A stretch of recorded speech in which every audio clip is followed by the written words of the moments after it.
Hi friends, இன்றைக்கி நம்ம சேனலில் பச்சை பயிரில் தால் எப்படி செய்கிறதுன்னு பார்த்துடலாம். இதுக்கு நாம் நைட்டே பச்சை பயிரை ஊற வச்சிடணும். பாருங்கள், பச்சை பயிறு ஊறினதும் இந்த மாதிரியாக இருக்குது. இப்போ இதை நம்ம குக்கரில் சேர்த்திடலாம். மீடியம் சைஸில் ஒரு வெங்காயம், 2 தக்காளியை கட் பண்ணிவிட்டு பாசிப்பருப்பு கூடவே சேர்த்திடுங்க. கொஞ்சமாக மஞ்சள் தூள், 2 பச்சை மிளகாய், 2 பல் பூண்டு, தேவையான அளவுக்கு உப்பு, தண்ணி சேர்த்துட்டு 5 விசில் வேக வச்சிடலாம். பாருங்கள், எல்லாமே நல்லா சூப்பராக வெந்திருக்கு. இப்போ இதை நாம் தாளிச்சிடலாம்.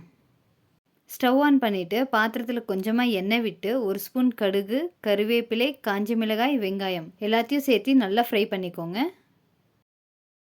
வேக வச்சிருக்கிற பச்சை பயிரை நல்லா கரண்டிலேயே ஒரு தடவை மேஷ் பண்ணிவிட்டு வெங்காயம் நல்லா வதங்கினதும் அதை எல்லாத்தையும் சேர்த்திடலாம். இந்த தால் சப்பாத்திக்கு மட்டும் இல்லைங்க, ஒயிட் ரைஸ், தோசைக்கு கூட சூப்பராக இருக்கும். கொஞ்சமாக கரம் மசாலா சேர்த்திடலாம்.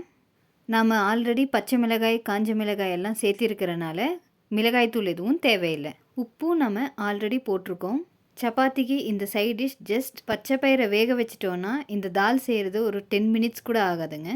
கடைசியாக கொத்தமல்லி தூவிட்டு இறக்கிடலாம். நாங்கள் பிரேக்ஃபாஸ்ட்டுக்கு இது தாங்க செஞ்சோம்.